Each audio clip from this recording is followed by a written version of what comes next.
નમસ્કાર, stock this વીકમાં આપનું સ્વાગત છે અને આ સપ્તાહે કયા શેર્સ ફોકસમાં રહ્યા અને આગળ હવે કયા સંકેતો પર નજર રાખવી જોઈએ એની ચર્ચા સાથે હાજર છું હું જર્ના આર્કંટી। તો સ્ટોક માર્કેટની તો આપણે વાત કરીશું, પણ આ સપ્તાહમાં જે પહેલગામમાં આતંકી હુમલો થયો છે એને કારણે આ સપ્તાહ આપણે માટે એક ખાસું દુઃખદ સપ્તાહ રહ્યું છે। ઇમ્પેક્ટ થોડી ઘણી સપ્તાહના અંતમાં માર્કેટમાં પણ જરૂરથી થતી આવી છે, પણ સાપ્તાહિક ધોરણે જો આપણે વાત કરી લઈએ તો આ સપ્તાહમાં ઘણા બધા રિઝલ્ટ હતા, એ બધાની પણ માર્કેટ ઉપર અસર રહી છે અને જીઓપોલિટિકલ ટેન્શન્સની પણ અસર। એની વચ્ચે લીલા નિશાનમાં સાપ્તાહિક ધોરણે માર્કેટ આપણને બંધ થતા જોવા મળ્યા છે। સેન્સેક્સની અહીં આગળથી વાત કરી લઈએ તો સાપ્તાહિક ધોરણે 0.84% મજબૂતી સાથે 79,212 ઉપર સેન્સેક્સ બંધ થયો છે। નિફ્ટીની વાત કરીએ તો અહીંયા પણ 0.79% મજબૂતી સાથે 24,039 ઉપર નિફ્ટીનું ક્લોઝિંગ થયું છે।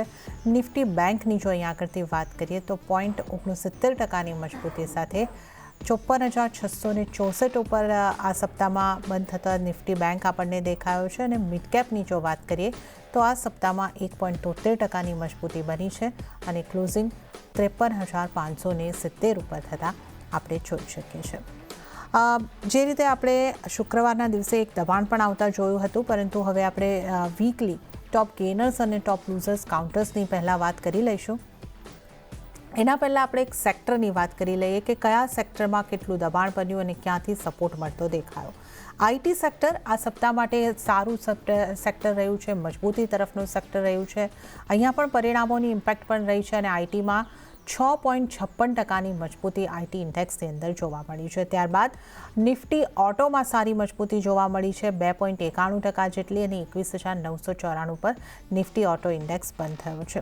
રિયલ્ટી પણ મજબૂતી સાથે જ સાપ્તાહિક ધોરણે ક્લોઝ આપ્યું છે, 1.69%ની મજબૂતી નિફ્ટી રિયલ્ટીની અંદર અને નિફ્ટી ફાર્મામાં પણ 1.68%ની મજબૂતી બની છે। 21,482 પર નિફ્ટી ફાર્મા ઇન્ડેક્સનું ક્લોઝિંગ આપણે આ સપ્તાહમાં થતાં જોયું છે। હવે આપણે ખાસ કરીને વાત કરી લઈએ કે આ સપ્તાહમાં કયા સેક્ટર્સમાં મોટા ઘટાડા આવ્યા છે। આ ઘટાડો કન્ઝ્યુમર ડ્યુરેબલ ઇન્ડેક્સની અંદર આવતો જોવા મળ્યો છે, 0.80%નો સરકારી કંપનીઓ છે એની અંદર ઘટાડો રહ્યો છે, 0.78%નો અને ઇન્ફ્રાના સ્ટોક્સમાં પણ ઘટાડો થતો જોવા મળ્યો છે। આ સપ્તાહમાં 0.5% જેટલું દબાણ અહીંયા આગળથી બનતું દેખાયું છે। સીપીએસસી કંપનીઝમાં પણ અહીંયા આગળથી દબાણ બન્યું છે, 0.37% જેટલું। તો આ એ તમામ સેક્ટર્સ રહ્યા કે જ્યાં આપણે દબાણ તરફના કારોબાર આ સપ્તાહ દરમિયાન થતા જોયા છે। હવે સ્ટોક ઉપર આવીએ કે આ સપ્તાહમાં કયા સ્ટોકમાં સારી મજબૂતી બની અને કયા સ્ટોક્સમાં વધારે પડતું દબાણ વધતું દેખાયું છે, એના ઉપર પણ નજર કરી લઈએ અને શરૂઆત કરીએ આપણે નિફ્ટીના આ સપ્તાહમાં વધનારા સ્ટોકથી। તો જે રીતે આપણે વાત કરી આઈટી સેક્ટરમાં સારી મજબૂતી હતી, તો ટોપ ગેનર્સમાં પણ 2 કાઉન્ટર આપણને આઈટી સેક્ટરના સામેલ થતા દેખાઈ રહ્યા છે। ટેક મહિન્દ્રાની વાત કરીશું તો 11.88%ની સારી મજબૂતી ટેક મહિન્દ્રામાં આવી છે। ગુરુવારે માર્કેટ બંધ થયા બાદ એના રિઝલ્ટ આવ્યા હતા અને શુક્રવારના દિવસે એક સારી મજબૂતી અને એના પહેલાં પણ અઠવાડિયા દરમિયાન આની અંદર એક મજબૂતી આવતી દેખાઈ હતી। તો ઓવરઓલ આ સપ્તાહ ટેક મહિન્દ્રા માટે સારું રહ્યું, 11.88%ની મજબૂતી। એચસીએલ ટેકમાં પણ ખૂબ સારી મજબૂતી બની, 0.10% જેટલી મજબૂતી એચસીએલ ટેકની અંદર। તો ઓટો કાઉન્ટર્સ પૈકી એમએનએમ અને ટાટા મોટર્સનો પણ ટોપ ગેનર્સની અંદર સામેલ થયા છે। એમએનએમની વાત કરીએ તો 6.90%ની મજબૂતી અને ટાટા મોટર્સની જો વાત કરીએ તો 5.42%ની મજબૂતી આ સપ્તાહ દરમિયાન આ કાઉન્ટર્સે બતાવી છે। અને હવે આપણે નજર કરી લઈએ કે આ સપ્તાહમાં નિફ્ટીના ઘટનારા સ્ટોક કયા રહ્યા છે, ટોપ લૂઝર આ વીકના કયા રહ્યા છે। શ્રીરામ ફાઇનાન્સમાં અહીંયા આગળથી ખાસો ઘટાડો આવતો દેખાયો, 5.28% જેટલું દબાણ શ્રીરામ ફાઇનાન્સની અંદર બનતું દેખાયું છે। અહીંયા પણ રિઝલ્ટની ઇમ્પેક્ટ રહી છે, શુક્રવારે આપણે રિઝલ્ટ પર રિએક્શન આવતું જોયું અને મોટો ઘટાડો શુક્રવારે હતો, સપ્તાહ દરમિયાન 5.28%નું દબાણ બન્યું છે। અદાણી પોર્ટના કાઉન્ટરમાં 5.27%નું દબાણ બન્યું છે। ભારતી એરટેલમાં 3.81%નું દબાણ સાપ્તાહિક ધોરણે અને અદાણી એન્ટરપ્રાઇઝીસમાં પણ 2.64%નું દબાણ આ સપ્તાહ દરમિયાન આપણે બનતા જોયું છે। હવે આપણે આવતા સપ્તાહે ક્યાં ફોકસ હોવો જોઈએ અંગે તમામ ચર્ચા કરીશું। આપણી સાથે માર્કેટ એક્સપર્ટ જગદીશ ઠક્કર જોડાઈ ગયા છે। જગદીશજી, સ્વાગત છે આપનું સીએનબીસી બજાર પર। અને જે રીતે આપણે અહીં આગળથી વાત કરી રહ્યા હતા, આ સપ્તાહમાં આપણે એક ખાસો એક સપ્તાહમાં આપણને થોડું દુઃખમાં ગયું છે, કારણ કે જે આતંકવાદી હુમલો રહ્યો હતો એની ઇમ્પેક્ટ શુક્રવારે થોડી ઘણી માર્કેટ પર દેખાય. માર્કેટમાં પણ એક અનિશ્ચિતતાનો માહોલ બનતો દેખાયો છે. પણ આ તમામની વચ્ચે જો આપણે અઠવાડિયાના પરફોર્મન્સની સ્ટોક માર્કેટની વાત કરી લઈએ તો આઈટીનું પરફોર્મન્સ સારું રહ્યું, રિઝલ્ટની ઇમ્પેક્ટ પણ રહી.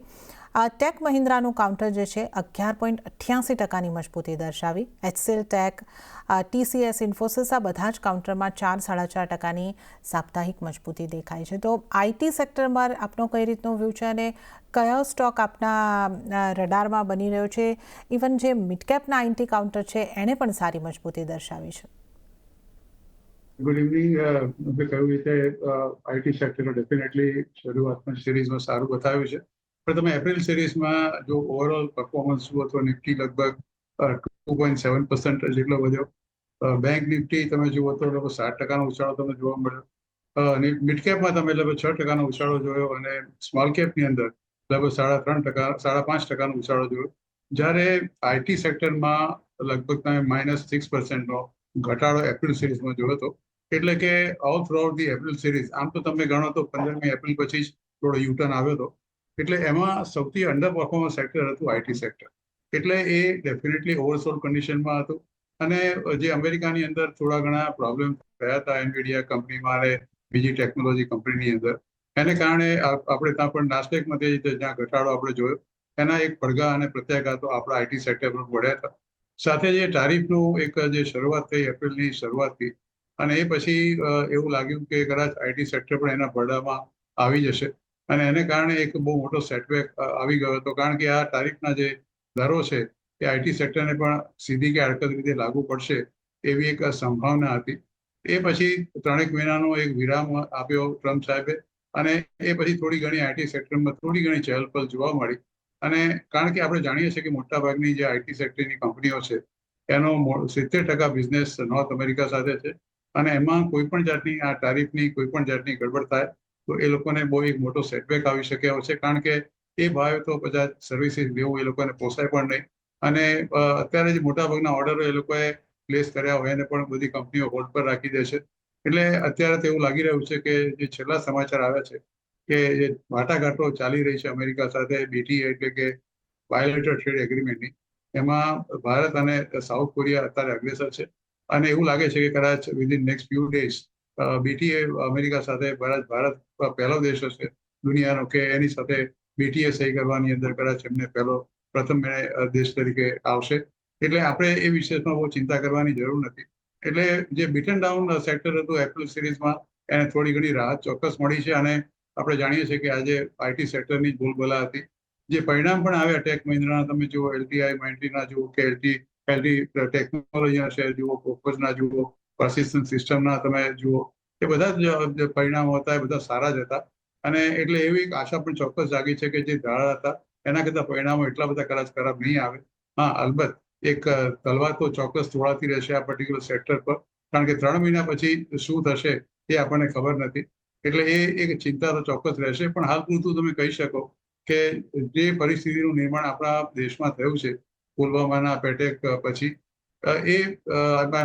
પહેલગામના એટેક પછી, અને અત્યારે કારણ કે જે જાતનો આક્રોશ છે, જે રોષ મૂક્યો છે, અને લગભગ જે જાતના શબ્દો ગઈકાલે આદરણીય પ્રધાનમંત્રીશ્રીએ પણ ગઈકાલે એક સભામાં કહ્યા હતા, એ જ રીતે એવું લાગે છે કે આ વખતે કોઈને કોઈ નક્કર પગલાં સરકાર લેવા માટે લગભગ તૈયાર થઈ ચૂકી છે. ક્યારે થશે, શું થશે એ આપણને ખબર નથી. એટલે માર્કેટ થોડું નર્વસ પણ એ માટે છે. એટલે આ નર્વસમાં હું માનું છું કે બધા સેક્ટરનો સમાવેશ થાય છે. એમાં આઈટી સેક્ટર હોય, ફાર્મા હોય, બેન્કિંગ સેક્ટર હોય, ઓટોમોબાઈલ હોય, કોઈ પણ સેક્ટર હોય તો બધાનો સમાવેશ છે. એટલે થોડી ઘણી ભીતિ અને ભય તો ચોક્કસ છે. એટલે એ કહેવું બહુ મુશ્કેલ છે કે કઈ જાતના પગલાં સરકાર આ બાબતમાં લેશે. We have to only weight and watch.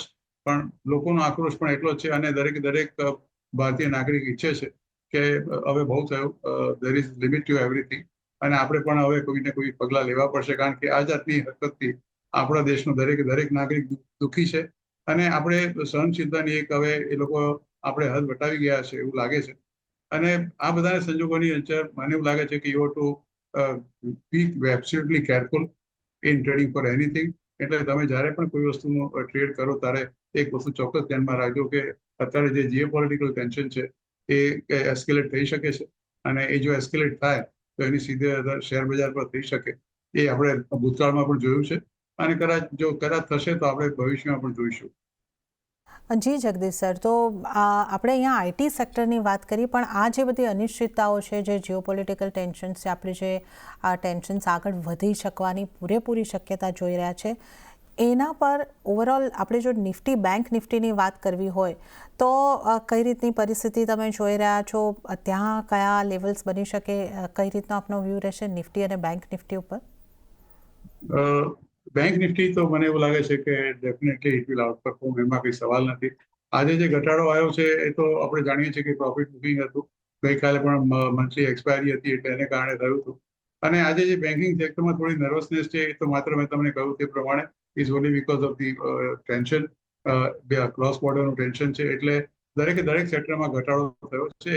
Varying 1 or 2 shares તમે જુઓ તો અક્રોસ ધ બોર્ડ તમે જુઓ તો સ્ક્રીન પર તમને બધા મોટાભાગના શેરો એક લાલમાં દેખાય છે. બેન્કિંગ સેક્ટરમાં બે મોટા ફાયદા અત્યારે થયા. એક તો 2 વખત એમણે રેટ કટ કર્યો છે. તે પછી જ્યારે છેલ્લી કમેન્ટ્રી આવી આરબીઆઈના ગવર્નરની, ત્યારે એમણે કહ્યું કે મને મોંઘવારીના મુદ્દે કે મોંઘવારીના માટે મને બહુ વિશેષ ચિંતાની જરૂર નથી, અને મોંઘવારી કંટ્રોલમાં રહેશે, અને 4%ની આસપાસ જ રહેવાની એમણે પૂરેપૂરી શક્યતા દર્શાવી હતી. એટલે બેન્કિંગ સેક્ટરમાં તો હજી મને એવું લાગે છે કે વધારે રેટ કટ આવશે એવી પૂરી શક્યતાઓ છે. પહેલી વખતે તો કદાચ બેંકોએ રેટ કટમાં કર્યા પછી એનો લાભ કોઈને આપ્યો નહોતો, કારણ કે એ લોકોનું એવું કહેવું હતું કે અમારી પાસે લોંગ ટર્મ ડિપોઝિટ 8-8.5% બધી ઘણી બધી પડી છે, એટલે અમે તાત્કાલિક એનો એ નહીં કરી શકીએ. પણ હવે પછી એને ચોક્કસ એમણે પાસ ઓન કરવાનું ચાલુ કર્યું છે. એટલે એક મોટું પાસું એ છે બેંક માટે. બીજું કે જે ઓપન માર્કેટ ઓપરેશનથી રિઝર્વ બેંક ઓફ ઇન્ડિયાએ 2 કે 3 સ્ટાન્ચમાં જે જાતની લિક્વિડિટી બજારમાં પમ્પિંગ કરી છે, એનાથી બેંકની પાસે જે મૂડી હતી એ પણ ખાસો એવો વધારો થયો છે. ને અત્યારે તો બેંકો પાસે સરપ્લસ મૂડી છે, એ પણ આપણે જાણીએ છીએ. અને જે અત્યારે રિઝલ્ટ આવ્યા, આપણે અત્યારે જે પણ રિઝલ્ટ જોયા, એચડીએફસી બેંકના જોયા, આઈસીઆઈસી બેંકના જોયા, એક્સિસ બેંકના રિઝલ્ટ આપણે જોયા, ઘણી બધી બેંકોના આપણે રિઝલ્ટ જોયા. એ જોતા મને એવું લાગે છે કે મોટાભાગની બેંકો, ખાસ કરીને પ્રાઇવેટ સેક્ટરની બેંકો, they will definitely out perform. અને એમાં કોઈ વિશેષ હવે એમાં કોઈ ચિંતા કરવાની જરૂર નથી. પબ્લિક સેક્ટર બેંક્સના પરિણામ પણ મને એવું લાગે છે કે it will be line as per the expectation. અને પરિસ્થિતિ બિલકુલ સારી છે. અને આરબીઆઈના જે ગવર્નરનો છેલ્લો રિપોર્ટ આવ્યો કે આપણી આર્થિક પરિસ્થિતિ દેશની એ સદ્ધર છે, અને એમાં વિશે કોઈ ચિંતા કરવાની જરૂર નથી. એટલે આ બધા જ જે પાસા, અને બીજું મોન્સૂનની જે અત્યારે આપણે ફોરકાસ્ટ આવ્યો આઈએમડી તરફથી, એણે પણ કહ્યું છે કે is going to be 106% of the long term average. એટલે એ પણ એક જમા પાસો આપણી પાસે છે કે આ વખતે વરસાદ પણ સારો થવાનો છે. ઓકે, તો બેંક નિફ્ટી માટે ઘણા બધા પોઝિટિવ સંકેતો મળતા દેખાઈ રહ્યા છે, અને બેંક નિફ્ટી આઉટ પરફોર્મ કરતી દેખાઈ શકે છે. ત્યારે જ આપણે ખાસ કરીને અહીં આગળથી ચર્ચા બેંક નિફ્ટીની કરી અને આઈટી સેક્ટરની કરી, પણ નિફ્ટી ઉપર અન્ય નિષ્ણાતો જે છે એ કઈ રીતના મત આપી રહ્યા છે એના ઉપર પણ નજર કરી લઈએ. એસએસજી ફાઇનાન્સના વિરલ છેડાની નિફ્ટી ફ્યુચરને સેલ કરીને ચાલવાની સલાહ બની રહી છે. ઉછાળે વેચવાની સ્ટ્રેટેજી એમણે અપનાવવાની વાત કહી છે. 24,200ની આસપાસથી નિફ્ટી ફ્યુચરને વેચીને ચાલો. ટાર્ગેટ તેઓ 24,000થી 23,800 સુધીના નીચેની તરફ જોઈ રહ્યા છે. સ્ટોપલોસ 24,350નો રાખવાની સલાહ વિરલ છેડા તરફથી. ત્યારબાદ આપણે નજર કરી લઈએ આનંદ રાઠી શેર્સના જીગર પટેલની સ્ટ્રેટેજી પર. એમણે પણ નિફ્ટી ફ્યુચરને બાય કરવાની સલાહ આપી છે. 24,000 કે 24,050ની વચ્ચે તમે બાઇંગ કરી શકો છો. ટાર્ગેટ 24,325નો તેઓ જોઈ રહ્યા છે, અને સ્ટોપ લોસ 23,875નો રાખવાની સલાહ જીગર પટેલ તરફથી. તો આ નિફ્ટીની સ્ટ્રેટેજી ઉપર આપણે નજર કરી છે. અને આ સાથે હાલ સ્ટોક ધીસ વીકમાં સમય છે બ્રેક લેવાનો. લઈશું બ્રેક, અને બ્રેક બાદ જગદીશ ઠક્કર સાથે અન્ય સ્ટોક્સની ચર્ચામાં આગળ વધીશું.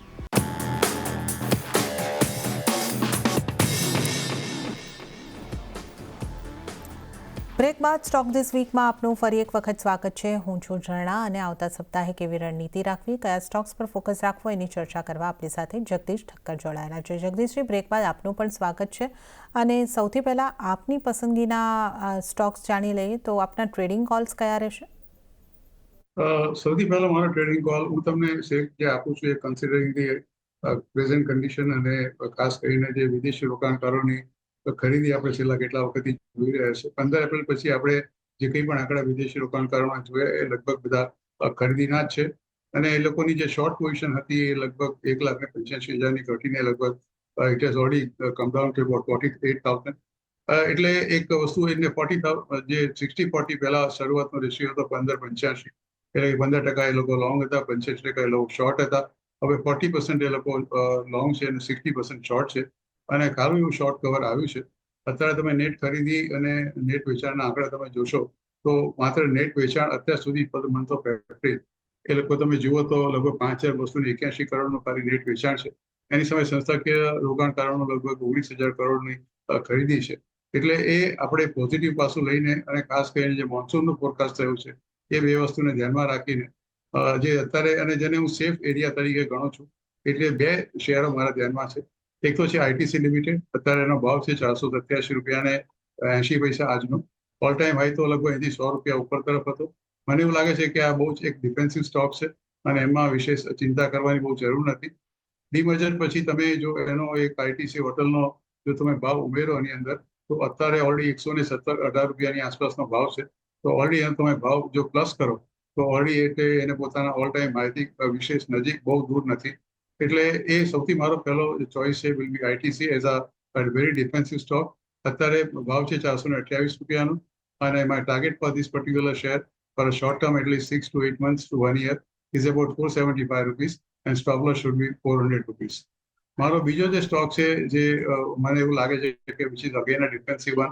કાલે ઉઠીને ટારિફનું કદાચ કશું થાય ના થાય, અને કદાચ તમને ટારિફ ઇમ્પોઝ કરે, જે કહ્યું છે ટ્રમ્પ સાહેબે કે હું ફાર્માસ્યુટિકલ કંપનીની ઉપર પણ ટારિફ નાખવાનો છું, અને ટારિફ એ ઘણી આકરી હશે એવું પણ એમને એકવાર શબ્દો ઉચ્ચાર્યા હતા. એટલે એની વચ્ચે જો કંઈક સેફ કોઈ કંપની હોય કે જેના પોતાના પ્લાન્ટ્સ યુએસની અંદર ઓલરેડી કાર્યરત છે અને એ બહુ એક્ટિવલી પાર્ટિસિપેટ કરી રહી છે, એ છે સન ફાર્માસ્યુટિકલ કંપની. એનો ભાવ છે 1,788 રૂપિયા આજનો બંધ. એનો મારો ટાર્ગેટ છે આ પર્ટિક્યુલર શેરનો 1,850 rupees, and stop loss should be 1,700 rupees. Okay, તો અહીંયા આગળથી જગદીશજીની પસંદગીના બે સ્ટોક ઉપર આપણે નજર કરી લઈએ તો આઈટીસી ઉપર એમની ખરીદારી કરવાની સલાહ બની રહી છે. 475નો ટાર્ગેટ અને સ્ટોપલોસ જે છે 400નો તમારે રાખવાનો રહેશે. તો આ લગભગ 1 યર સુધીના વ્યૂ માટે આ ટાર્ગેટ અહીંયા આગળથી બની શકે છે. અને સન ફાર્મા ઉપર પણ ખરીદારી કરવાની સલાહ જગદીશજી તરફથી બનતી દેખાઈ રહી છે. અહીંયા આગળ જે છે સ્ટોપલોસ 1,1700નો રાખવાનો છે, 1,700નો, અને ટાર્ગેટ જે છે એ 1,850ના તેઓ જોઈ રહ્યા છે. તો સન ફાર્મા અને આઈટીસી ઉપર જગદીશજીના બે ટ્રેડિંગ કોલ્સની આપણે અહીંયા આગળથી વાત કરી છે. હવે જગદીશજી ઓટો કંપનીઝની વાત કરી લઈએ. અહીંયા પણ આપણે M&M, ટાટા મોટર્સ જેવા કાઉન્ટર એવા રહ્યા કે જ્યાં 5%, 6% એવી સાપ્તાહિક મજબૂતી અહીંયા આગળથી દેખાય છે. અન્ય હીરો મોટોકોર્પ જેવી કંપનીઓમાં પણ આ સપ્તાહ ખરીદારી સાથે એટલે સાપ્તાહિક મજબૂતી સાથે આપણને ક્લોઝિંગ બતાવી રહ્યું છે. ઓટો કંપનીઝ ઉપર આપનો કઈ રીતનો મત છે? અહીંયાથી કયા સ્ટોક આપની રડારમાં બની રહ્યા છે? અત્યારે જે રીતે આપણે જોયું છેલ્લા કેટલાય વખતથી ઓટો કંપનીમાં મને જે પસંદ છે, મને એવું લાગે છે કે ખાસ કરીને જે કંપનીઓ ટ્રેક્ટર્સની કંપની સાથે બનાવે છે, એટલે કે આઈશર મોટર્સ છે, સાથે પછી મહિન્દ્ર એન્ડ મહિન્દ્ર છે, એ બધી જે કંપનીઓ સંકળાયેલી છે. કારણ કે આ વખતે મોન્સૂનનું જે ફોરકાસ્ટ આવ્યું છે એ ફોરકાસ્ટ નોર્મલ આવ્યું છે, અને એનાથી સીધો ફાયદો આ બધી કંપનીઓને થવાનો છે. બીજું કે જે ટારિફની સૌથી મોટી ભીતિ જે છે અત્યારે એ ઓટોમોબાઈલ ક્ષેત્રને સૌથી વધારે છે. કારણ કે જ્યારે ટ્રમ્પ સાહેબે જાહેર કર્યું કે હું 25% ડ્યુટી નાખીશ ઇમ્પોર્ટની ઉપર, તો એ ભાવે કદાચ આપણે ત્યાંથી અમેરિકાને એક્સપોર્ટ કરવું મુશ્કેલ હતું. અને સાથે સાથે અમેરિકાથી આપણે જે બીજા દેશોમાંથી આપણે ત્યાં ગાડીઓ આવે છે એની આપણે જાણીએ છીએ કે ડ્યુટી લગભગ 100-150% ઉપર છે. રિસેન્ટલી જ્યારે એમને કંઈક રજૂઆત કરી ત્યારે જે ડ્યુટીનો આપણે ઘટાડો એક મોટરસાયકલ પર કર્યો હતો, 140%થી ડ્યુટી ઘટાડીને 100% કરી હતી. પણ અત્યારે જો એ આપણે ત્યાંથી જે કારની એક્સપોર્ટ થાય છે અમેરિકામાં, અમેરિકાથી જે આપણે ત્યાં ગાડીઓ આવે છે એની સંખ્યા બહુ મોટી નથી. એટલે એ વિસ્તારમાં બહુ ચિંતા કરવાની મારી દૃષ્ટિએ જરૂર નથી. 3 મહિનાનો ટાઈમ છે, અને જો બાયલેટરલ ટ્રેડ એગ્રીમેન્ટ શરૂ થઈ જશે તો સાઇન થઈ જશે તો બહુ એના માટે આપણે માટે સારું જશે. એટલે આ જેટલી બી ઓટોમોબાઈલ કંપનીઓ કે ટુ વ્હીલર્સ કંપનીઓ છે એને માટે જે ખાસ કરીને ટ્રેક્ટર મેન્યુફેક્ચરિંગ કંપની છે, જે મેં તમને કહ્યું કે મહિન્દ્ર એન્ડ મહિન્દ્ર અને આઈશર મોટર જેવી કંપનીઓ છે, જે બીજી કંપનીઓ બનાવતી હશે બધી કંપનીઓને, એ સૌથી મોટો ફાયદો એનો થવાનો છે. એટલે ઓટોમોબાઈલમાં તો હશે. ટાટા મોટર્સની આપણે વાત કરીએ તો શરૂઆતનું જ્યારે સેટબેક આવ્યો ત્યારે એમને જેગવારનું જે ડિસ્પેચીસ છે ટુ અમેરિકા એક્સપોર્ટ બંધ કરાવી દીધું હતું. હવે કદાચ ફરીવાર એમને ચાલુ કરાવી દીધું હશે. એટલે ટાટા મોટર્સ પણ ચોક્કસ તમારે ધ્યાનમાં રાખવા જેવી વસ્તુ છે. અને જ્યાં સુધી ટુ વ્હીલર્સનો સવાલ છે ત્યાં સુધી અત્યારે જે ઇલેક્ટ્રિકલ વ્હીકલ્સનો જે અત્યારે વસ્તુ આવી છે બજારની અંદર, એ એક મને એવું લાગે છે કે you to just watch this entire sector with a really very sceptical eyes. કારણ કે આખી એક જે સરકારની પોતાની જે અત્યારે નીતિ છે એ ઇલેક્ટ્રિકલ વ્હીકલ્સ માટે બહુ એ લોકોને સપોર્ટ કરે છે. એટલે જે અનરજિસ્ટર્ડ કંપનીઓ છે સ્ટોક માર્કેટમાં, એ લોકો પણ બહુ મોટા પાયે આ પ્રોડક્શન કરી રહ્યા છે. આપણે બધાને જ ખબર છે કે એથર ઇન્ડસ્ટ્રીઝનો એક આઈપીઓ આવી રહ્યો છે અને એ પણ એક બહુ મોટી કંપની છે, ઇલેક્ટ્રિકલ વ્હીકલ્સ બનાવે છે. એટલે એ એક ધ્યાનમાં રાખીને ખાસ કરીને જે મોટી 3 કંપનીઓ છે, બજાજ ઓટો, ટીવીએસ અને હીરો મોટર, એ 3 કંપનીઓ પણ they are going to outperform definitely much better. અને એ લોકોએ પણ હવે ઇલેક્ટ્રિકલ વ્હીકલ્સમાં આજે નહીં તો કાલે બહુ ઝડપથી ઝંપલાવવું પડશે. કારણ કે જે અનલિસ્ટેડ કંપનીઓ છે કે જે કંપનીઓ બજારમાં આવી નથી, એવી કંપની સાથે એમને સીધી કોમ્પિટિશન થવાની છે. એટલે આ 3 કંપનીઓ પણ બજારમાં બહુ જ ઝડપથી પોતાના ઇલેક્ટ્રિકલ વ્હીકલ્સ મૂકવા પડશે. અને મને આશા છે કે 3 કંપનીઓ બહુ સક્ષમ છે કે આ પોતાના ઇલેક્ટ્રિકલ વ્હીકલ્સ બહુ ઝડપથી પોતાના બજારમાં મૂકી દેશે. એટલે ટુ વ્હીલર્સની અંદર આ 3 કંપનીઓ પર ઓટોમોબાઈલમાં વિશેષ ધ્યાન રાખવા જેવું છે. એ સિવાય સાથે ઓટો એન્સિલરીઝ કંપનીઓ છે, એના પર બી ખાસ વિશેષ ધ્યાન રાખવા જેવું છે કે જે લોકો ઓટો પાર્ટ સપ્લાય કરે છે. કારણ કે એની પણ બહુ અગત્યતા ઓટોમોબાઈલ સાથે બહુ જ સંકળાયેલી છે અને બહુ સરસ રીતે જોડાયેલી છે. એટલે ઓટો એન્સિલરી કંપનીઓ પણ આ સાથે સાથે ધ્યાન રાખવાની મારી વિનંતી છે. જી જગદીશજી, અને આપનો એક ખાસો ક્વિક વ્યૂ બેંક્સમાં કયા સ્ટોક પર ધ્યાન રાખવું જોઈએ, કારણ કે આપણે બેંક નિફ્ટી પર આપણી આઉટ પરફોર્મન્સની આશા છે, તો બેંક્સ પર કયા સ્ટોક પર ધ્યાન રાખવું જોઈએ, આપનો ક્વિક વ્યૂ? બેન્કિંગ સેક્ટરમાં પ્રાઇવેટ સેક્ટર અને પબ્લિક સેક્ટર વચ્ચે થોડો ઘણો જો હું ડિફરન્શિએટ આપને કરું તો હું પ્રાઇવેટ સેક્ટરના બેંકની વાત કરું તો જે રિઝલ્ટ અત્યારે આવ્યા છે, HDFC bank definitely number 1 is going to B the, ICICI bank is second number, Kotak Mahindra Bank is third number, which is going to be again perform extremely well. Axis Bank is also going to be number 4. એટલે private સેક્ટરમાં તો આ 4 બેંકો મને એવું લાગે છે કે બહુ દિગ્ગજ છે. જ્યાં સુધી પબ્લિક સેક્ટર બેંકની વાતો છે ત્યાં સુધી મારું માનવું છે કે કદાચ જે નાની બેંકો છે એ દે મે પરફોર્મ મચ બેટર. પણ અત્યારે જે સૌથી મોટી દિગ્ગજ બેંક છે સ્ટેટ બેંક ઓફ ઇન્ડિયા, એ કદાચ મારી દ્રષ્ટિએ આ વખતના પરિણામ થોડા સારા આપી શકે. અને સેકન્ડ જે PSU બેંક છે ઇઝ બેંક ઓફ બરોડા, કે જેના પર વિશેષ ધ્યાન રાખવાની જરૂર છે. મારી દ્રષ્ટિએ આ 2 બેંકો PSU સેક્ટરમાં અને બાકી 4 બેંક અમને ગણાવી આપ તમને એ પ્રાઇવેટ સેક્ટર બેંકમાં તમે એના પર ચોક્કસ વિશેષ ધ્યાન રાખી શકો છો. પણ જો તમારે પસંદગી કરવી હોય તો ડેફિનેટલી મારી પહેલી પસંદગી પ્રાઇવેટ સેક્ટર બેંક પર રહેશે. જી જગદીશજી, અને આ સાથે જ આપની રજા લેવાનો સમય થઈ રહ્યો છે, તો આપના કોઈ ડિસ્ક્લોઝર? ઘણા બધા શેરોની વાત કરી, એમાં મહિન્દ્રા એન્ડ મહિન્દ્રાની આપને વાત કરી, એ મારા પર્ટિક્યુલર મારા પોતાના પોર્ટફોલિયોમાં છે. સાથે અત્યારે જે ટુ વ્હીલર્સની વાત કરી એમાં બજાજ ઓટો મારા પોતાના અંગત પોર્ટફોલિયોની અંદર છે. બેન્કિંગની અંદર મારા અંગત પોર્ટફોલિયોમાં શેરો છોડા છે. એટલે જે કંઈ પણ સેક્ટરની વાત કરી એમાં કોઈક ને કોઈક જગ્યાએ મારું પોતાનું અંગત ઇન્વેસ્ટમેન્ટ હોઈ શકે. બધા મોટા ભાગના મારા રોકાણકારો બહુ લાંબા ગાળાના છે, એટલે ઇમિડિયેટ મારી કોઈ મોટી એમાઉન્ટ મેં રોકી નથી. They're all long-term investment which I made many years before. પણ હંમેશા શેર બજારમાં રોકાણ કરો તો નાણાકીય સલાહકારની સલાહ અચૂક લેજો. જે અભિપ્રાય આપની ચેનલ પર મેં આપને આપ્યા છે મારા અંગત અભિપ્રાય છે. And thank you very much for inviting me on the show. Ji Jagdishji, આપનો આભાર અમારી સાથે આ શો પર જોડાવા બદલ અને તમામ સ્ટોક્સ અંગે ચર્ચા કરવા બદલ. તો આ સાથે જ સ્ટોક ધીસ વીકમાં હાલ પૂરતું આટલું જ. હાલ મને પણ આપશો રજા, પણ વધુ અપડેટ અને સમાચારો માટે આપ જોતા રહો CNBC બજાર. નમસ્કાર.